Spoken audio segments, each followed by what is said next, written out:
मुन्ना जी, आप बताइए कि जो यहाँ की तामीर हुई, किस तरह से आपने उसमें कंट्रीब्यूशन किया और आपकी क्या अकीदतें हैं जो इस इमामबाड़े से मंसूब हैं या जुड़ी हुई हैं? भाई साहब, इमाम साहब का बचपन से हम बचपन से क्या, हमारे पिताजी के ज़माने से ही मतलब यहाँ पे उनका आशीर्वाद था।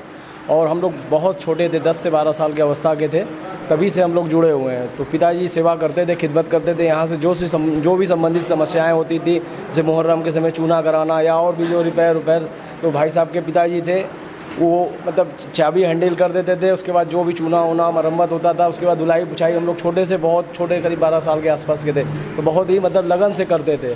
और इन्हीं का आशीर्वाद था। मतलब यहाँ से 4 मकान दूर अपना ख़ानदानी मकान है।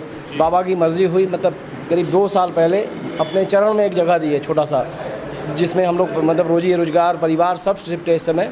और बाबा का ऐसा आशीर्वाद हुआ कि मतलब हमारे उस घर से पानी की व्यवस्था होती थी मुहर्रम के समय, धुलाई पुछाई के लिए। और आज बाबा की ऐसी मर्ज़ी हुई कि मतलब अपने बगल में बुलाए, और 2 साल पहले मकान अच्छे से बन गया। पानी की व्यवस्था समीम भाई से हमने राय लिया कि भैया हम चाहते हैं पीने का पानी और बोरिंग का पानी अपने मतलब घर से दे सकते हैं। तो भैया बोले कोई बात नहीं भाई, आप एकदम निसंकोच। तो फिर हम वो सेवा व्यवस्था किए, और बहुत मतलब कह सकते हैं कि मतलब बहुत ज़्यादा उस समय इस्तेमाल तो नहीं हुआ, लेकिन देखिए खुदा इनकी मर्ज़ी देखिए कि मतलब पिछले साल ये छत गिरा, और छत गिरने के बाद मतलब ये प्लानिंग तो था नहीं भैया का कि इतना ज़्यादा काम होगा, लेकिन पहले छत ढलाई हुआ तो इसमें हम लोग मतलब आपस में राय मशवरा किए कि भैया ऐसे हो ऐसे हो। फिर हमारा जो भी अपने दिल दिमाग में आता था भैया से राय लेते थे या बोलते थे, तो ये भी हमारी बातों को सुनते थे और समझते थे, और उस पर मतलब मंथन कर फिर उस पर काम होता था। फिर छत बना, उसके बाद फिर किसी तरह से हुआ कि काम मतलब करीब समझ लीजिए 90% हो चुका था। ये हुआ था कि मतलब पूरा तो नहीं होगा, बस ये रिपेयर होकर बस छोड़ दिया जाएगा।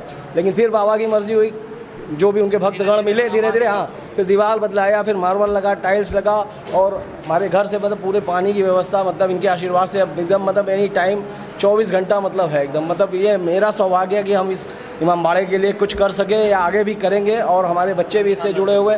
और ख़ानदानी मतलब हम लोग पीछे से मतलब पिताजी के ज़माने से जुड़े हैं। ये हम लोग का बहुत बड़ा सौभाग्य है। यानी ये आपकी दूसरी या तीसरी पीढ़ी है जो इस इमामबाड़े के लिए काम कर रही है अब तक? जी जी जी, बहुत बाबा का बहुत बड़ा आशीर्वाद है। और एक घटना भी हुआ था हमारे पिताजी जी के साथ, मतलब कोई अधिकारी आए थे, हमारे आटे की मिल है, तो वहाँ मतलब वो हम लोग छोटे थे, उनके मुंह से सुने थे। तो मतलब अधिकारी आए थे, मतलब वो जैसे कुछ उस समय पीक आवर मतलब चक्की शाम को 5 से 9 चलाने का नहीं ऑर्डर था। उस समय जैसे भाई कोई घर कानूनी तो काम नहीं था, लेकिन वही चलाए, और उसमें अधिकारी मतलब वो फ्यूज़ या भाई जो भी निकाल लिए, उसके बाद कुछ लिख कर चले गए। तो बस मतलब मुकदमा दायर कर दिया टाइप का कुछ उन्होंने उस टाइम पे चार्ज किया जी। और पिताजी मतलब जैसे पहला ही केस था, पिताजी घर से निकले, बस सर बाबा को गेट पे मतलब प्रणाम वणाम कर कचहरी गए, पहले ही तारीख पे केस खारिज हो गया, मतलब कि मतलब पिताजी के पक्ष में हो गया। उसमें एक गलती अधिकारी कर दिया, हमारा मकान नंबर B5/80A है, तो बस अधिकारी केवल B5/80 लिखा, बस इतना ही से बाबा की मर्ज़ी थी। मतलब पहले ही तारीख पे, हाँ, उस टाइम तो पिताजी का वहीं से विश्वास जगा, और वो अपनी खिदमत सेवा करते रहे। और उसके बाद फिर हम लोग बचपन से मतलब वहीं से जुड़े, और बाबा का आज तक करते आ रहे हैं, और आगे बाबा का इंशाअल्लाह आगे भी करते रहेंगे, हम करेंगे, और हमारे बच्चे भी करते रहेंगे। और हम चाहेंगे कि भाई सब लोग करें, मंदिर मस्जिद का मतलब कोई भेदभाव ना हो, सब मिलजुल कर एक साथ रहे, एक साथ मतलब देश को आगे बढ़ाए बस। जी, आप जैसे लोगों का होना और यहाँ पे आके बोलना ये इस चीज़ का प्रतीक है कि हिंदुस्तान में अब भी गंगा जमनी तहजीब बाकी है, और इंशाल्लाह हमेशा बाकी रहेगी। बाबा का बहुत बड़ा आशीर्वाद है हम पर रहे, हमारे मोहल्ले पे रहे, हमारे देश पे रहे, पूरे वर्ल्ड पे रहे, सबका भला हो। हुसैन जिंदाबाद, हुसैन जिंदाबाद, जिंदाबाद जिंदाबाद।